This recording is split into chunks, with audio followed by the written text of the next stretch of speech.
Osmond and Candace Kelly. Now, bear in mind, this is sort of made up as we go along, so here's my script. Hello and welcome to the Rowan Journalism Report, where we bring you all the news that's fit to write and written well. I'm Carl Hausman, and I'm Candace Kelly. I am. And I'm Candace Kelly. And I'm Candace Kelly. Students are presenting class content take to the streets during graduation on Friday in the designated protesters section. Those we spoke to say they can't believe that as journalism majors they had to write so much. As one student put it, news reporting was fine until all of those darn writing assignments and revisions. So far, dozens have said they'll stand alongside Governor Christie protesters to make their point. This just in, student is protesting the grading at Rowan. He says it'll hurt his career. In a statement, the student, who says he does not remember his own name, says, I just have trouble with stuff that involves writing, speaking in front of people, working under pressure, and understanding current events. The C that I got because of those unfair criteria will probably keep me from getting the job I want as a network anchorman. 3 students are filing grievances against 2 journalism professors. They say they had no idea that they were failing their courses until the grades came out. They asked what their grades were. When asked what their grades were during the semester, they said mostly D's and F, but added they would have done whatever extra credit it took to bring those F's up to A's. No word yet on when that hearing will take place. Okay, I can't wait for that. Yeah. Now we have some breaking news.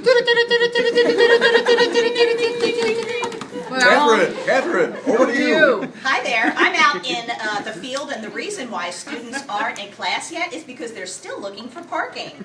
I'm in the main parking lot, and the students almost found a spot, but then someone else sneaked in at the last minute and took their spot. So they're circling the lot again. Back to you. All right, thank you, Catherine. Okay, and we have this just in. A strange scene in Bozorth. A student was taken out in a stretcher. He is unable to lift his head from looking down at his iPhone for 17 hours straight. The student was unable to drive himself home. When paramedics tried to pry the phone from his hand, the student yelled that he was in the middle of posting pictures of the paramedics taking him away. The post has gathered 12,000 hits. And now over to breaking news.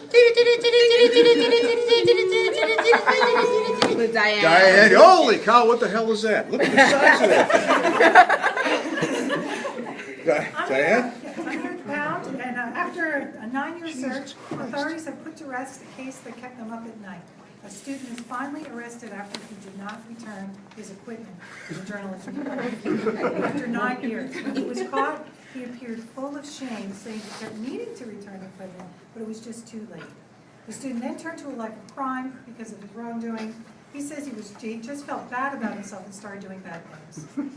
He adds he was always looking over his shoulder and wondering if it was his time. A true story of redemption. He now works at Dunkin' Donuts. And an unnamed student's great-great-grandmother has died again. The beloved relative seemed to die over and over again on exam days and when papers were due. And thanks to Professor Cuddy's publication and layout and design classes, each time the student showed funeral programs as proof of each death. No word yet on when Granny is expected to die again. I have this. A student says that a Rowan University professor made an egregious error in correcting his paper. The student, who says he remembers his name but is not sure how to spell it, alleges, quoting now, "It is very unfair that I was marked down for spelling Obama with an apostrophe." In his words, my mother was named O'Malley, and I know how them O names are spelled. I will show you how Obama is spelled. I will look around. There must be some place on the web where it is written down. Okay. My goodness, we've got more breaking news from Catherine Quigg live on the scene. Catherine, can you tell us what's going on out there? Students are still looking for parking. Right now they're in the gravel lot behind the engineering building. Oh, they just popped a tire. They're still looking. Back to you. All right, Catherine, thank you for that live report. Breaking news. A student has fallen to the ground in media law. Our own correspondent, Mark Berkey Gerard. You got the munchies yet, Colorado guy? Mark Berkey Gerard has the story. It happened in media law. Students were called upon over and over again and eventually started falling onto the ground. When it was all said and done, 12 students had an almost allergic reaction to what they called a barrage of questions from Professor Kelly. She kept asking and asking questions, one student said, and it just made me lightheaded. Why would she think we read the chapters? It was just too much. The students came just as class ended. Okay. All right. Thank you, Mark. Closing out a couple things coming across the news desk. A student has claimed that faculty unfairly targeted her by accusing her of copying from Wikipedia. The student, whose name is being withheld because she's too stupid to live, said, in her words, quoting now, "It was just a coincidence that the 3 paragraphs in my paper and the 3 paragraphs in Wikipedia were the same. Shame.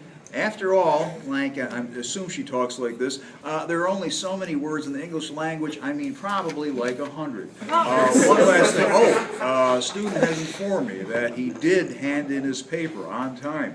Quoting from the email just handed to me, "I put the paper in your mailbox yesterday. You must lost it. I will put another one in your mailbox in a couple of days. By the way, where is your mailbox?" Oh, Carl, we have more breaking news. That Catherine, I'm actually going to go back to you and ask you a question or two about what's going on in the field. How are things looking on the ground? Still looking for parking, Candace. That's why all the students are late for class. Now they're trying to find parking in the lot behind Girard, except now they have to walk all through the mud.